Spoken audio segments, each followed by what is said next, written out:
Değerli dostlarım, hepinize yeniden merhaba. Esasında milli ve yerli savunma sanayinin benim gibi destekçileri açısından heyecanla beklenilen bir buluşmaydı. TCG Anadolu'nun Türk Deniz Kuvvetleri Komutanlığı'na teslim töreninde güvertesinde Selçuk Bayraktar'la beraber o heyecanı yaşayanlardan biriyim. TB3, Bayraktar TB3 o teslim töreninde o geminin güvertesindeydi. Diğer helikopterler vesaireyle birlikte. Esasında Amerika Birleşik Devletleri'nin bir bahaneyle S-400 bahanesini üreterek Türkiye'ye F-35 programından çıkarmasından sonra TCG Anadolu'dan dikey kalkış yapabilecek F-35B imkanından mahrum kalan Türkiye'nin o gemide hava gücünü nasıl bulunduracağı ayrı bir tartışma konusuydu. Esasında Türkiye'nin tabii ki güçlü helikopterleri, taarruz helikopterleri vesairesi var ama bu tür bir stratejik amfibi gemisini harekat kabiliyetini yükseltecek, keşif, karşı saldırı, savunma kabiliyetini arttıracak uçaklara da ihtiyacı var. İşte Baykar grubu bu noktada devreye girdi ve kanatları katlanabilen TB3 modeliyle burada doğan bir açığı toparlayabileceğimizin işaretlerini verdi. Dün, yani 19 Kasım 2024 günü yaşanılan gelişme Türk deniz havacılığı açısından tarihi bir önem taşıyor. Bakın Milli Savunma Bakanlığı ne diyor? Heyecanlı bekleyiş ve hayallerin gerçek olduğu o an. Bayraktar TB3'ümüz, milli gururumuz TCG Anadolu'ya ilk kalkış ve inişini başarıyla gerçekleştirdi. Emeği geçenleri kutluyor, yerli ve milli gücümüze güç katacak daha nice hayallerin gerçeğe dönüştüğü o güzel günler için sabırsızlanıyoruz. Güzel bir açıklama. Gerçekten de sabırsızlanıyoruz ama şu yaşanılan bile Türkiye'yi üç tarafı denizlerle çevrili ve tabii ki güçlü bir donanmaya sahip olması gereken Türkiye'yi donanmasının hava gücünde apayrı bir yere taşıyor. Esasında İsrail ve Amerikan ittifakının özellikle balyoz ve Ergenekon kumpaslarıyla sergiledikleri o FETÖ'cü saldırı sırasında büyük hedefe oturttukları zayıf bir deniz kuvvetleri üretme Türkiye'de hedefine net bir cevaptır yaşanılan. Ayrıca Türkiye dün yaşanılan o olayla beraber Karadeniz, Ege, Doğu Akdeniz başta olmak üzere kendisiyle bağlantılı Kızıldeniz'e kadar uzanan bir coğrafyada büyük bir jeopolitik üstünlük kazanmıştır.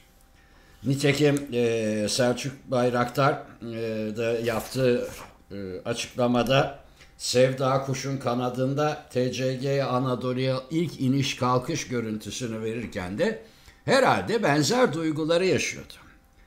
Bu yönüyle baktığınız zaman kısa pistli bir gemiden kalkış, iniş yapan ilk insansız hava aracı. Ama aynı zamanda ilk silahlı insansız hava aracı. Bu çok büyük bir jeostratejik kabiliyeti de Türkiye'ye dün itibariyle kazandırdı. Artık bundan sonra Türkiye'nin donanmasının karşısına şu veya bu nedenle hiç tavsiye etmeyiz. Gelebilecek varlıkların kimse onlar çok düşünecekleri bir aşamaya geldik.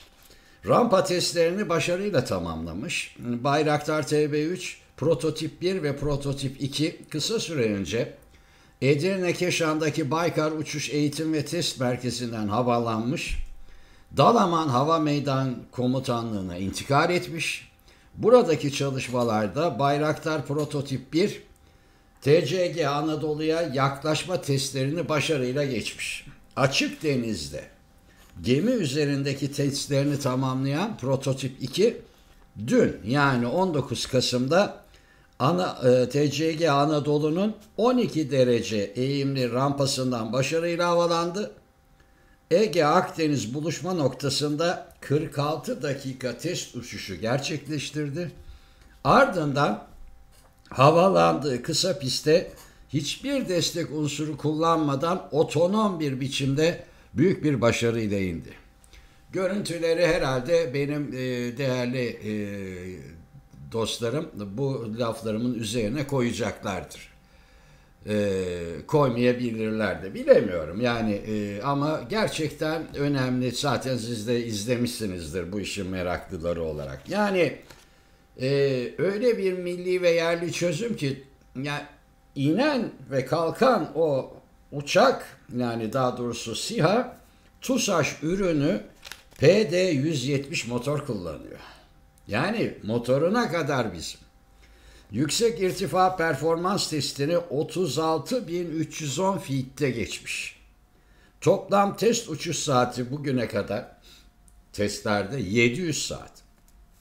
En uzun hat uçuşu, test uçuşu 32 saat uçmuş inen o uçak. Tam 5700 kilometreyi hiç aralıksız.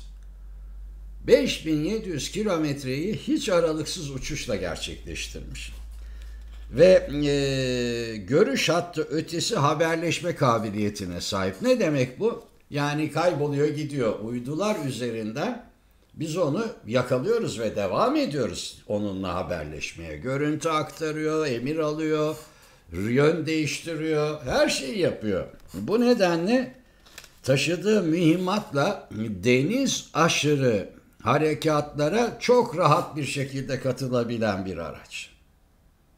Çok rahat. Şimdi bunun TCG Anadolu'da olması, tabii şimdi bir yere amfibi çıkarma yapacağız. Mesela Gazze'ye diyelim. Örnek. Yani orayı hem keşfedeceksin, hem muhtemel bir saldırıya veya karşı savunmaya karşı insansız hava araçlarına mermi manyağı yapacaksın. İşte mesela bu. Bu testin en önemli yönü bu. Savunma Sanayi Başkanı Haluk Görgün de Türkiye deniz havacılığına en yüksekten girdi demekle haklı. Hakikaten çıtayı bir anda bambaşka bir noktaya götürdük. Hedef tabii ki kendi üreteceğimiz milli muharip uçak Ka'nın dikey havalanıp inebilen modelinin bir gün ürettiğimiz bir kendi %100 prototipi girdi, zaten yayın girdi, sisteme girdi.